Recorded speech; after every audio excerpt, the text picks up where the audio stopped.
You're watching BanksieTV. Well, thank you everybody for joining us today. I have to say thank you to Loyalfans because you're supporting female voices in media. And also a big thank you to our panelists. We have Ms. Banksie joining us, who's also with the Loyalfans team. I'm going to tell you a little bit about her. So Liz is an international fetish model. She's an active creator who can chronic illness. And currently, like I said, she's a Loyalfans liaison board creator. And she also hosts the first midday and the creator spotlight of the month. We also have Vanniall, the amazing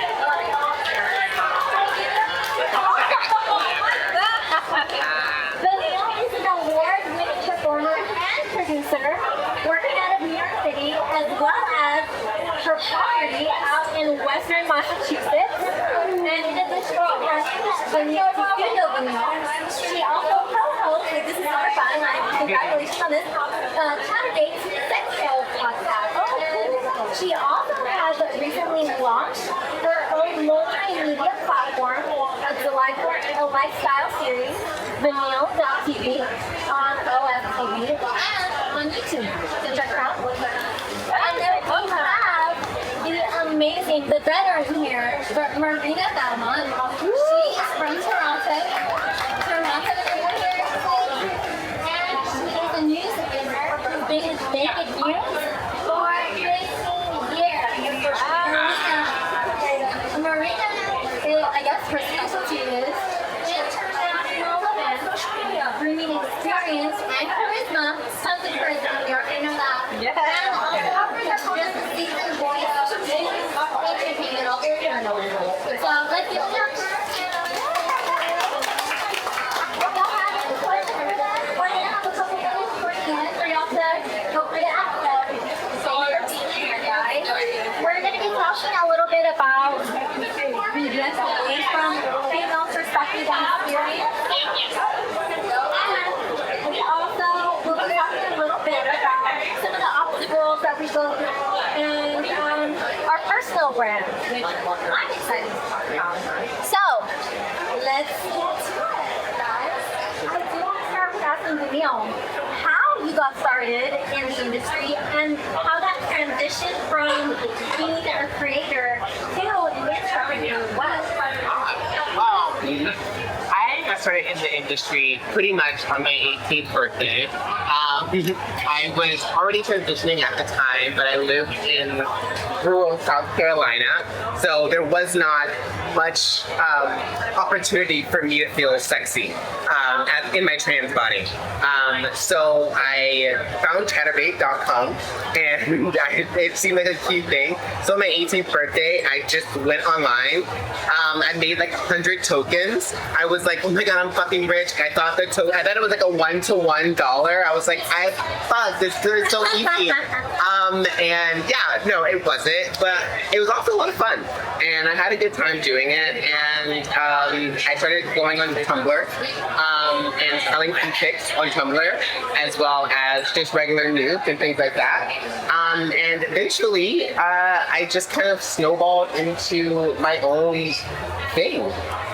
Because being a trans, especially black performer, there aren't a lot of girls like me, and there is not a lot of like market share for girls like me. And I realized pretty early that I could either wait around for the studios to come around and like give me, $100 here or there or whatever, or I could do my own thing. I could make my own residuals, I could make my own schedule and my own clips, and I could take them down when I wanted and put them back up when I wanted. And that was like all I needed. So that's where I've been, that's my journey, and that's, the path that I want to stay on. I want to do things for me, Next, we're going to hear from Marina Valmont. Marina, how did you get started in the industry and make that transition from being a creator to an interviewer? Were you an interviewer before a creator? I wonder. No, I was just doing promo modeling. So I was a bud girl. I was doing car shows, pageants. I hadn't done any nudity whatsoever at that point.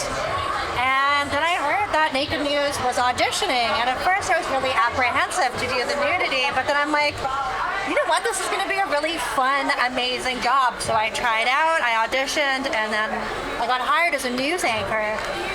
But then I studied the show a little bit. They have different segments like sports, entertainment, cooking, fitness, and I wanted to see where I felt, and it really resonated with me. So I started doing interviews, and I realized how you get more interviews is you find them yourself. So I started finding them. I started going to events like the car shows and doing interviews there.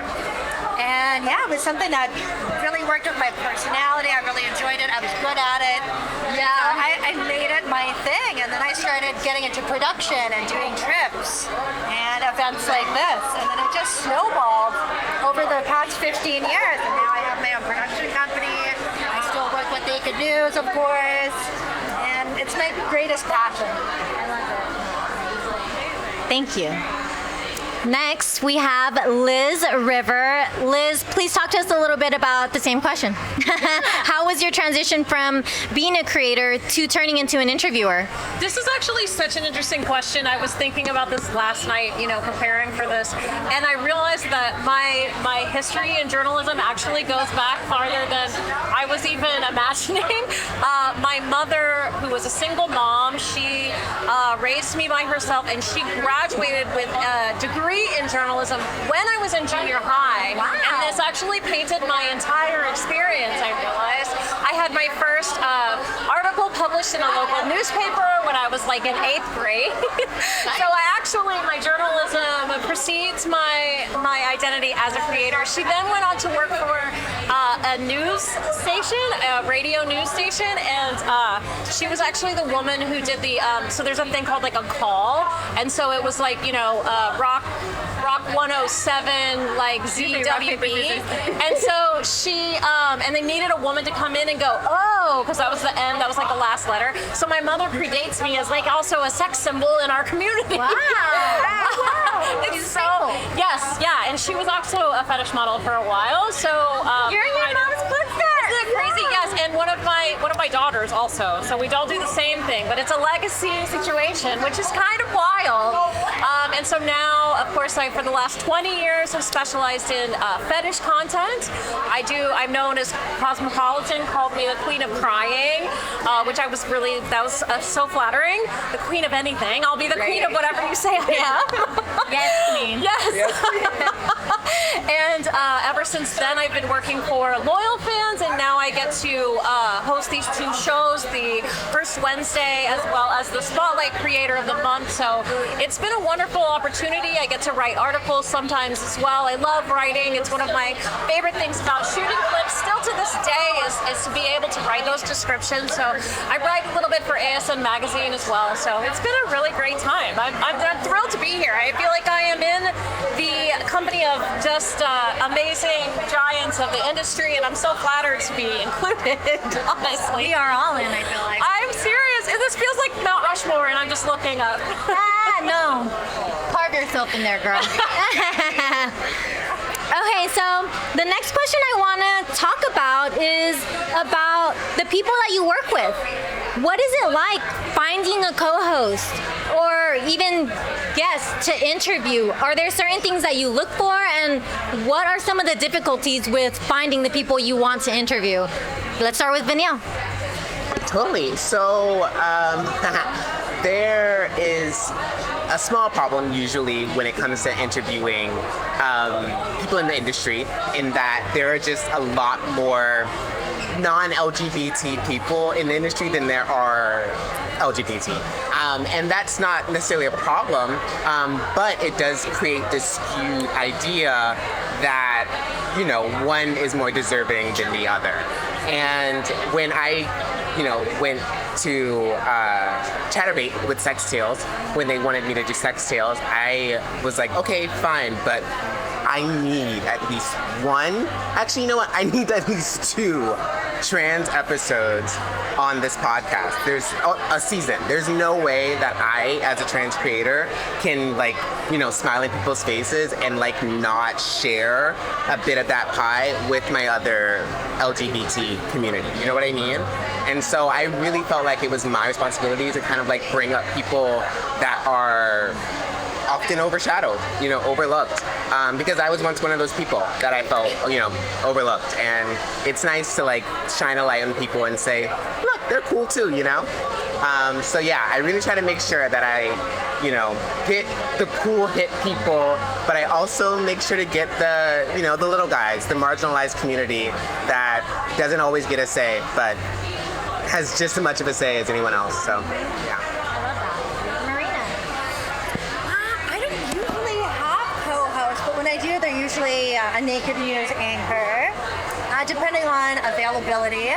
But more so when I look for guests, I usually connect with them through social media. So it'll be reach out through a DM or through a publicist. I find that publicists are great. Their clients are paying them, so they're usually very professional, they're reliable, they're on time, and they're easily wrangleable, you know? But sometimes, you know, when you DM people, sometimes the interviews don't actually happen, you know? There can be a little bit of flakiness, depending, you know, on how well you know them. But I just love doing like street interviews right in person. You know, the person's right there, right now, and yeah, that's how I usually do it, unless it's longer and more in depth. That's interesting. I didn't know about the street interviews. That's fascinating. Yeah. Liz, Okay, great. Yeah, sorry. let's hear from you. Oh, yeah. Okay, yeah. I can restate the question. So, how is it for you if you are looking for guests to interview or co-hosts that you interview? What do you look for, and what are some of the difficulties that you face with that? Yes. Okay. Great question. I loved what you said about wanting to feel represented. That you're representing your community as a creator who also has a chronic illness. I'm always trying to give anybody who's willing to talk about their chronic illness. I feel like a lot of us have them, and we don't necessarily want to speak on it because it's a little unsexy, and it's terrifying to like admit that or just be vulnerable, say anything that is like personal. Anytime anybody has an interesting story, I'm always looking for that. I'm always looking for an angle, a perspective, something that I feel like will speak to people, but that people don't very often talk about. I don't usually have a co-host. Same. A lot of times, you know, for Spotlight Creator, that is chosen for me. That is someone who is doing well on the Loyalfans platform, and so that's kind of nice in a way because they're always willing to do it, like you said, with the publicist. Like they're in it to, you know, to win it, and so they know I'm going to highlight them. I'm not trying to catch them in any little funny things. I really want to celebrate their success. And then with the first Wednesday peer-to-peer interview, I'm always looking for someone who has an angle, who can answer a question that we all have, like a problem that we all have. So for instance, we had Dustin Ribka, which was, he's a social media expert, and that was very unusual. He does not use the platform as a performer, but he is a Meta expert. He worked for Meta, and so that answered a lot of my questions. And so I'm always looking for, honestly, I literally go to social media. Who is posting? Who are people talking about? Who is in the news right now? What are they saying? And so this kind of folds into, you know, the other side, which is like put yourself out there. Like you both were saying, you can't wait for opportunities to come to you. You've got to throw yourself out there and just, you can't be humble. You got to be like, I'm that bitch. You want me because I'm going somewhere. Exactly. They're only gonna want to watch interviews with that bitch. Yes. Gotta be her. Exactly. Fortunately. Facts. Facts. Thank you for that. Good answer. So, the next question kind of rolls into what we just talked about, which was like about working with a team or working solo. There's a lot of behind the scenes that happens when it comes to production with these interviews, with posting them online, social media. Can y'all talk to us a little bit about y'all's process and how y'all handle doing all of that? God, yeah. I usually work for Chatterbait Sex Tales, and they do a lot of the editing, thank God. Because editing, I've edited my porn, and that is a headache. But also, actually, interviews are a lot easier to edit because it's usually just a conversation between two people. So I don't usually have a hard time editing them, but I just don't anymore. But when it comes to posting them, I always make sure to tag everybody. I always make sure that everybody feels like that they got what they wanted to say out, and yeah, I try to make sure everybody feels heard and seen, and yeah, that's pretty much it. Thank you. Thank you. For my interviews with Naked News, it's really hands-on, especially location work. So I'm doing the framing, the lighting, uploading it, logging it. I'm not editing it though, which is nice. That would be a whole lot. But when I'm working for myself, my own production company or other brands, I do all that as well as edit. But I absolutely love editing. I love it so much, and I like being in control and being able to. I find when you have an editor, they can miss out the best parts sometimes. And I'm like, oh, why did you leave that out? Why didn't you watch the whole thing? Right. Why didn't you put that sound effect there? Right. I like that. I'm like, come on. So I love doing that. And when I'm crediting the people in the interview, I always credit them first. So they get the first credit, I get the second, the brand gets the next. And I make sure collab posts, tagging everyone is so important. You can't be a one-person show and do it all yourself. But if you have the opportunity to have a team, take that blessing. Take it, yeah. A team helps. It helps a lot.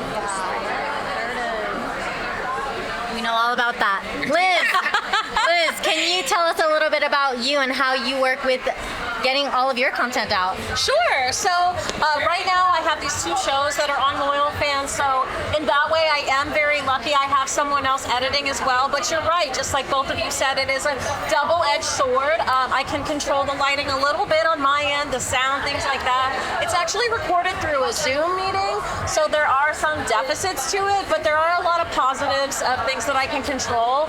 I am in development for something that is safe for work that is hopefully going to go out to like social medias and things like that in the fall, and so I look forward to that. But it is a challenge to, every piece is its own job. Just like you said, it's nice to have somebody to do your own editing. Even the lighting and the framing.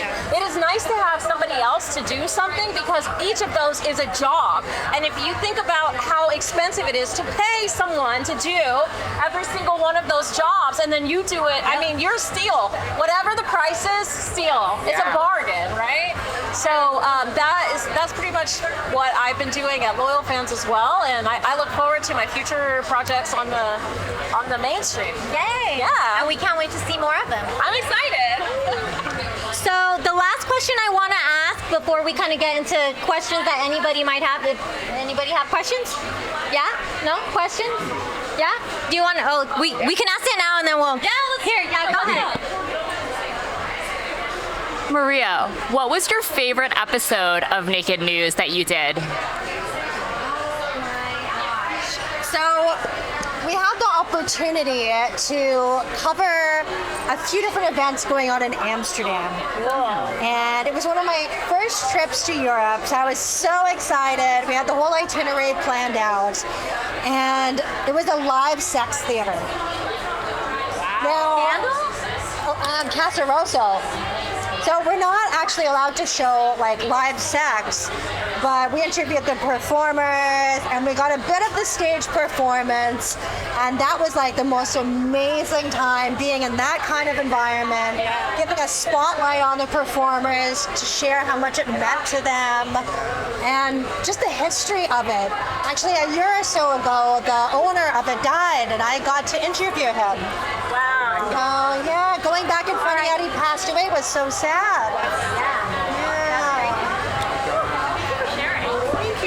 Thank you for asking. So I did want to touch touch a little bit on any tips when it comes to etiquette with interviews, even with, they might not be your co-hosts, but other interviewers that are on the red carpets or interviewers that are in real life or virtually. Like, how does etiquette, what are the things that you keep in mind etiquette-wise for that? I always like to keep in mind that while I have like prepared for this interview and like looked over these questions over and over, the interviewee very well may not have, and they may be very nervous. They may have the jitters and stage fright, and this just is a very scary thing for them. So I try to make sure that I take it slow and like look them right in the eye and like try to body language to them that everything is okay, that if we need to stop and start over, or if we need to stop and take that whole thing out, that is okay. Everything is okay. You're safe. You know, that is like the utmost important thing to me, to make sure that the interviewee knows that they're safe, you know? And that I love when I feel that way on a set as well. And I maybe sometimes don't always, especially sometimes in the porn world. But when it is this this setting, I can look at someone and say, you are safe, you are okay. Everything that we do here can be thrown in the trash and we'd still be friends. It's completely okay. Yeah. So, yeah. Thank you. What I always do is I ask consent before an interview. And in particular with people who do street interviews, oftentimes they'll just shove a mic in your face. But I like to say, like, hi, I'm Marina, I'm with Naked News. Would you like to do an interview? Okay, great. Let's get this consent on camera and just know that this isn't live. So we can stop, we can reword our answers, don't feel pressured. If you want to change how you respond, if you don't want me to ask that question, we can do that. But you are in control of the interview, and I want you to look amazing and put your best foot forward. So this is actually really interesting because in my particular case, it's actually a live interview and we invite creators from Loyalfans to join us. So while it is recorded and we do edit it ahead of time, or ahead of time before it posts in the section where you can review the interviews, it is kind of live going. However, I always ensure we do a pre-interview. I make sure they know I'm here just to celebrate you. I'm only here, it's just vibes, like it's just a conversation. And if you forget, it's my job to just, you know, kind of manage where we're headed and to kind of stream it in. And if you forget, you know, it's not the end of the world. I forgot what we were talking about. It's not the end of the world, but oh well. Yeah, some things happen, it doesn't matter. You know, none of this is written in stone, like you said. And so it's all vibes, and people do get nervous. Seasoned professionals get nervous. It happens to everybody. You never know when it's going to happen, and so to just kind of set the tone and like bring the vibe that you want the interview to have, right? And I think that's so important. And but yeah, live interviews are, because they're wild cards. Even if you have a pre-interview and you talked about, you know, I'm going to celebrate you. I have had people on who've said some crazy shit, and I was like, well, all right, thank you for being so honest. Yeah. Yeah, especially with sex workers, sometimes it can be like, okay, maybe we don't want to share that one. Maybe that one we want to not put in. Is that okay? The underage stuff out of it. That's what went through my head. Don't talk about the children, please. Please. Or anything illegal. I didn't hear anything. I don't know what you're talking about. I have no like. I've gone deaf. I feel like there's so much to relate on, like doing all of these things for even a short amount of time. You learn a lot whenever you start doing interviews and being a part of the media whole thing, everyone. But I do want to say thank you, and I would like to address something that Vanniall brought up, which is the visibility, and for us to take the time to go out of our way to invite the people of color, the people that are LGBTQ+. It was very hard for me to find people to join us for the happy hour, which thank you so much everybody that joined us and came by. Loved it. But just want to throw that out there for everybody. Keep us all in mind. We're all together. We're a community. And thank you to Loyalfans for helping us host this event. So thank you guys for joining. Thank you.